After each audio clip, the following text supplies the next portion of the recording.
नमस्कार, मैं हूं आरजू साई। बुलेटिन की शुरुआत बड़ी खबर के साथ। पीसीसी की आज अहम बैठक होनी है। सुबह 10:30 इस बैठक का आयोजन किया जाएगा। पीसीसी चीफ गोविंद सिंह डोटासरा ने ये बैठक बुलाई है। सभी पदाधिकारियों और विधायकों के साथ मंथन किया जाएगा। इस बैठक में केसी वेणुगोपाल, अजय माकन मौजूद रहेंगे और बैठक में सभी का उपस्थित होना हालांकि अनिवार्य नहीं किया गया है। पार्टी की नीति और कार्यक्रमों पर बैठक में चर्चा होनी है। निर्दलीय विधायकों को भी बैठक में आमंत्रित किया गया है। तो बता दें कि पीसीसी की आज अहम बैठक है। सुबह 10:30 बजे पीसीसी की अहम बैठक रहेगी और चीफ गोविंद सिंह डोटासरा ने ये बैठक बुलाई है, जो इसकी अध्यक्षता करेंगे। इस बैठक में वीसी वेणुगोपाल और अजय माकन मौजूद रहेंगे। सियासी सरगर्मियों के बीच कांग्रेस संगठन महासचिव केसी वेणुगोपाल और प्रदेश प्रभारी अजय माकन जयपुर दौरे पर हैं। वेणुगोपाल और माकन शनिवार शाम को दिल्ली से सड़क मार्ग के जरिए जयपुर पहुंचे। दोनों नेता सीधे मुख्यमंत्री निवास पहुंचे और मुख्यमंत्री अशोक गहलोत से सियासी मसलों को लेकर देर रात तक लंबी मंत्रणा की। माना यह जा रहा है कि इस मुलाकात के दौरान मंत्रिमंडल विस्तार के साथ राजनीतिक नियुक्तियों और संगठनात्मक नियुक्तियों जैसे मसलों पर चर्चा हुई। वहीं आज प्रदेश कांग्रेस कमेटी कार्यालय में एक बैठक बुलाई गई है, जिसमें केसी वेणुगोपाल और अजय माकन मौजूद रहने वाले हैं। सुबह 10:30 बजे ये बैठक होगी, जिसमें प्रदेश पदाधिकारियों और विधायकों को बुलाया गया है। निर्दलीय विधायकों को भी इस बैठक में आमंत्रित किया गया है। बैठक में पार्टी की नीति कार्यक्रमों को लेकर चर्चा संभावित है। साथ ही संगठनात्मक मसलों को लेकर भी चर्चा हो सकती है। पीसीसी चीफ डोटासरा ने ट्वीट कर स्पष्ट किया कि ये विधायक दल की बैठक नहीं है। उन्होंने कहा, एआईसीसी महासचिव केसी वेणुगोपाल और राजस्थान प्रभारी अजय माकन का पीसीसी कार्यालय आने पर जयपुर में मौजूद मंत्री, विधायक और प्रदेश कार्यकारिणी के पदाधिकारियों ने स्वागत किया जाएगा। बैठक में उन्हीं पदाधिकारियों और विधायकों को आने के लिए कहा गया है जो जयपुर में मौजूद हैं या आसानी से पहुंच सकते हैं।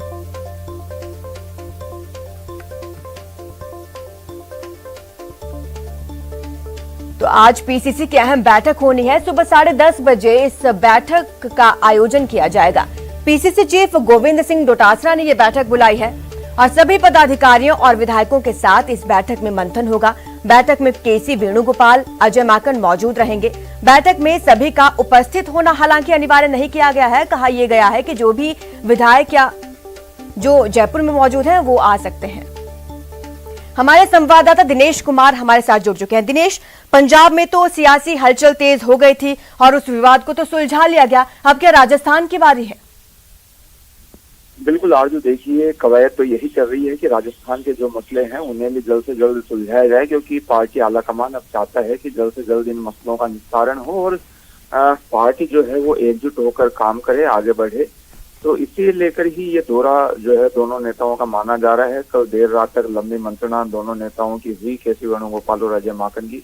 मुख्यमंत्री के साथ करीब 2.5 घंटे तक देर रात तक ये बैठक जो है वो चली दोनों नेताओं की। और प्रदेश के जो भी सियासी मसले हैं, चाहे वो मंत्रिमंडल विस्तार हो, राजनीतिक नियुक्तियां हो, संगठनात्मक नियुक्तियां हो, इन तमाम मुद्दों को लेकर इस लंबी बैठक में चर्चा की गई है।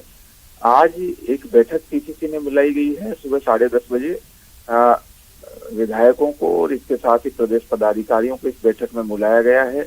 हालांकि पीसीसी चीफ गोविंद सिंह डोटासरा की ओर से एक ट्वीट किया गया है, क्योंकि सोशल मीडिया पे कुछ लोगों द्वारा ये प्रचारित किया गया है कि विधायक दल की बैठक ये बुलाई गई है। तो पीसीसी चीफ ने ये स्पष्ट किया है कि ये विधायक दल की बैठक नहीं है, बल्कि क्योंकि दोनों जो वरिष्ठ नेता हैं पार्टी के वो पीसीसी पधारेंगे, तो इस अवसर पर मंत्रियों, विधायकों और जो भी प्रदेश पदाधिकारी हैं उनके द्वारा इन नेताओं का स्वागत किया जाएगा। इसके साथ ये जो बैठक है इसमें पार्टी की नीति कार्यक्रमों को लेकर चर्चा होगी। साथ ही संगठनात्मक मुद्दों से जुड़े मसलों को लेकर इस बैठक में चर्चा क्या हो सकती है।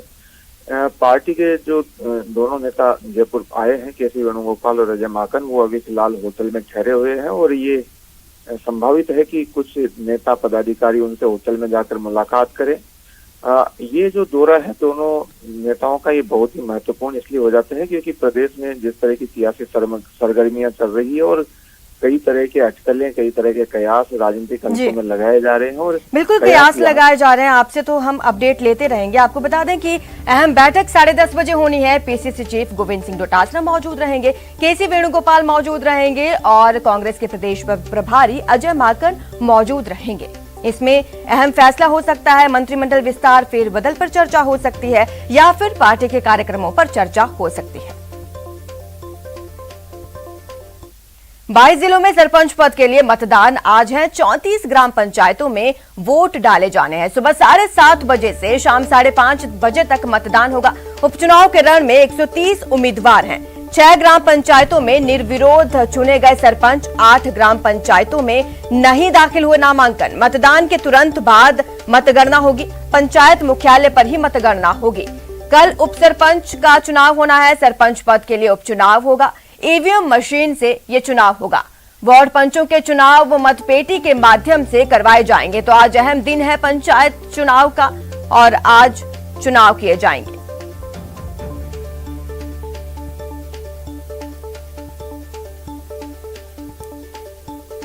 तो 22 जिलों में सरपंच पद के लिए मतदान होना है। 34 ग्राम पंचायतों में आज वोट डाले जाने हैं। सुबह 7:30 बजे से ही मतदान की शुरुआत हो जाएगी और शाम 5:30 बजे तक मतदान चलेगा। उपचुनाव के रण में 130 उम्मीदवार हैं। जैसा कि बताया गया, 6 ग्राम पंचायतों में निर्विरोध चुने गए हैं सरपंच। अब 8 ग्राम पंचायतों में कोई नामांकन दाखिल नहीं हुआ। ऐसे में 22 जिलों में सरपंच पद के लिए मतदान होना है।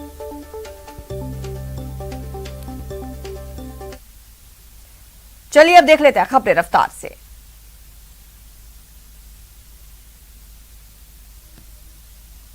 प्रदेश में शिक्षण संस्थान खोलने के संबंध में शनिवार शाम चिकित्सा एवं स्वास्थ्य मंत्री डॉक्टर रघु शर्मा के आवास पर मंत्री समूह की बैठक हुई। बैठक में मंत्री समूह ने राज्य में शिक्षण संस्थाओं को खोलने के संबंध में विस्तार से विचार विमर्श किया। बैठक में शिक्षा मंत्री गोविंद सिंह डोटासरा, कृषि मंत्री लालचंद कटारिया, उच्च शिक्षा राज्य मंत्री भंवर सिंह भाटी शामिल हुए। उच्च शिक्षा के संबंध में हुई चर्चा के अनुसार अब इस समय अंतिम वर्ष की परीक्षाएं चल रही हैं। उच्च माध्यमिक कक्षाओं के परिणाम घोषित होने के बाद अब ऑनलाइन प्रवेश की प्रक्रिया प्रारंभ की जा रही है। इसे देखते हुए उच्च शिक्षा संस्थानों में कक्षाएं प्रारंभ करने का निर्णय 15 दिन बाद लिया जाएगा। प्रारंभिक और माध्यमिक शिक्षा से संबंधित शिक्षण संस्थानों में कक्षाएं प्रारंभ करने के लिए केंद्र सरकार से अभिमत लिया जाएगा।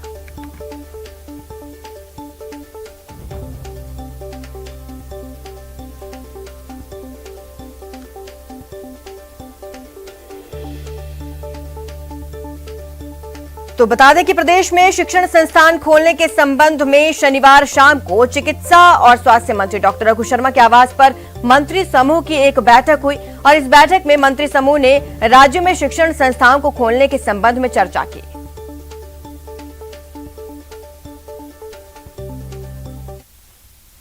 सेंट्रल जीएसटी टीम को बड़ी सफलता मिली है। 12 करोड़ से ज्यादा की जीएसटी चोरी का खुलासा हुआ है। कबाड़ की आड़ में ये जीएसटी की चोरी चल रही थी। सेंट्रल जीएसटी टीम ने 1 महीने में यह खुलासा कर दिया है। बड़ी खबर आ रही है उदयपुर से, जहां पर सेंट्रल जीएसटी टीम को यह सफलता मिली है। 12 करोड़ से ज्यादा की जीएसटी चोरी का टीम ने खुलासा कर दिया है। कबाड़ की आड़ में दरअसल ये जीएसटी की चोरी की जा रही थी। सेंट्रल जीएसटी टीम ने 1 महीने में इसका खुलासा कर दिया। तो उदयपुर में ये सेंट्रल जीएसटी टीम को बड़ी कामयाबी मिली है। कबाड़ के सामान में चल रही चोरी का खुलासा किया गया। करीब 12 करोड़ से ज्यादा की जीएसटी चोरी का खुलासा हुआ है। सूत्रों के हवाले से खबर आ रही है कि कुछ ही देर में एक व्यक्ति की गिरफ्तारी हो सकती है। नए तरीके अपनाकर ये चोरी की जा रही थी।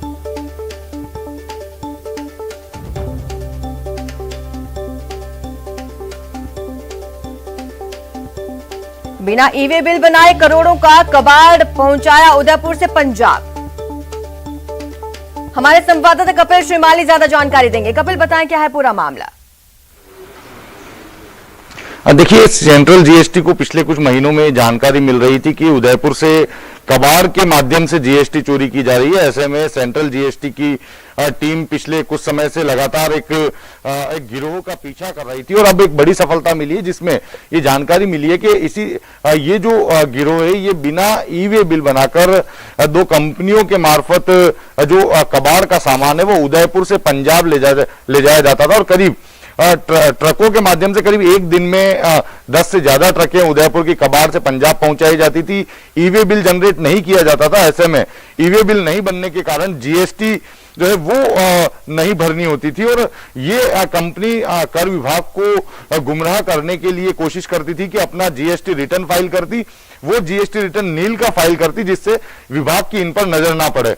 लेकिन सेंट्रल जीएसटी उदयपुर की टीम की पैनी निगाहें इस गिरोह पर गिरी और 2 ट्रकों को जब्त किया गया। इन 2 ट्रकों से पेनल्टी के रूप में करीब 16 लाख रुपए की जब्ती जीएसटी की टीम ने की और जब पूछताछ की गई है तो ये सामने आया कि पिछले कुछ महीनों में 1000 से ज्यादा ट्रक उदयपुर से कबाड़ के पंजाब ले जाए गए, जिसमें करीब 12 करोड़ की जीएसटी चोरी का मामला सामने आया है। महत्वपूर्ण बात यह है कि ये गिरोह अभी 3-4 महीने पहले ही उदयपुर में सक्रिय हुआ है। इससे पहले 2019 से ये गिरोह जोधपुर में सक्रिय था, और वहां से लगातार कबाड़ का सामान जो है वो पंजाब ले जाया जा रहा था। वहां पर भी जीएसटी चोरी की जा रही थी, जो कि करीब 3 से 4 करोड़ रुपए की जीएसटी चोरी। जी शुक्रिया कपिल तमाम जानकारी के लिए। तो बड़ी खबर आपको बता दें, सेंट्रल जीएसटी टीम को बड़ी सफलता मिली है और जल्द ही एक व्यक्ति की इसमें गिरफ्तारी हो सकती है। तो वही टोक्यो ओलंपिक आज तीसरा दिन है। टोक्यो ओलंपिक में आज शूटिंग प्रतियोगिता होनी है। प्रदेश के दिव्यांश पवार इस प्रतियोगिता में हिस्सा लेंगे। पुरुषों की 10 मीटर एयर राइफल प्रतियोगिता में भाग लेने वाले हैं दिव्यांश। सुबह 9:30 बजे क्वालिफायर राउंड होगा शुरू। तो बड़ा दिन है आज एक बार फिर टोक्यो ओलंपिक का, क्योंकि तीसरा दिन है और आज प्रदेश के दिव्यांश पवार के लिए बड़ा दिन है। न सिर्फ राजस्थान के लिए बल्कि भारत के लिए बड़ा दिन है, क्योंकि दिव्यांश पवार प्रतियोगिता में भाग लेने वाले हैं। सुबह 9:30 बजे ही क्वालिफायर राउंड शुरू हो जाएगा। 10 मीटर एयर राइफल प्रतियोगिता में भाग लेने वाले हैं दिव्यांश पवार।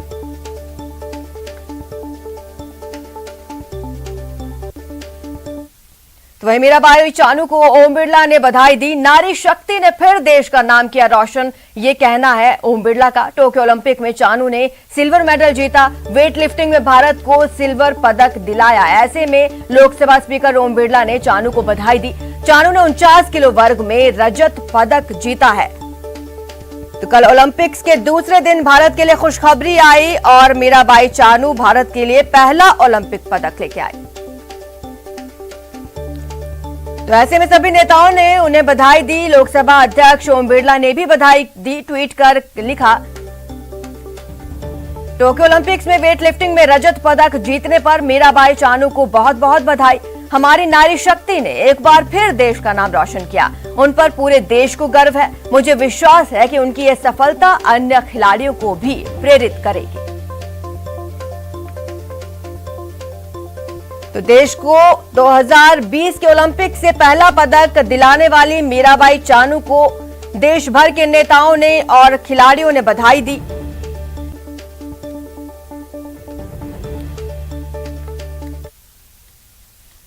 ये आखिरी वीडियो संदेश है प्रदेश की एक बेटी का, जो अब इस दुनिया में नहीं है, लेकिन उसने जाते जाते दहेज के दानवों का नाम सबके सामने ला दिया। दुनिया को सॉरी बोल गई और समाज को सच्चाई बता गई। जिसकी शादी 4 महीने पहले हुई थी, ससुराल वालों के सितम को सह नहीं पाई और इस दुनिया को ही अलविदा कह दिया। पूरी कहानी बताएंगे, लेकिन एक बार फिर सुनिए भीलवाड़ा की बेटी का आखिरी दर्द।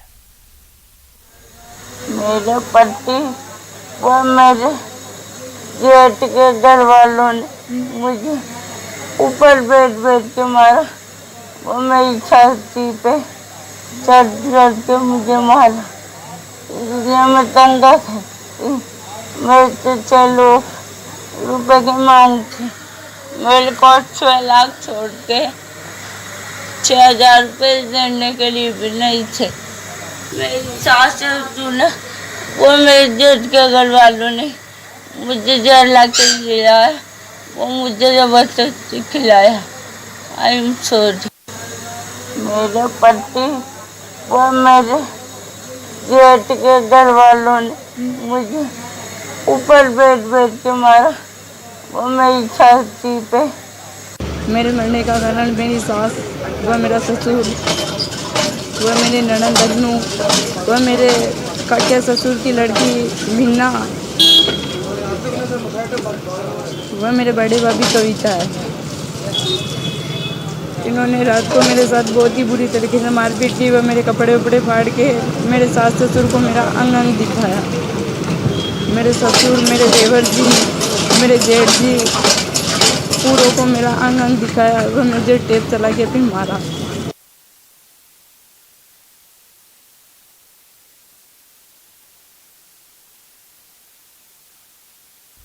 एक और वीडियो सुनिए, क्या क्या आरोप लगा गई भीलवाड़ा की ये बेटी।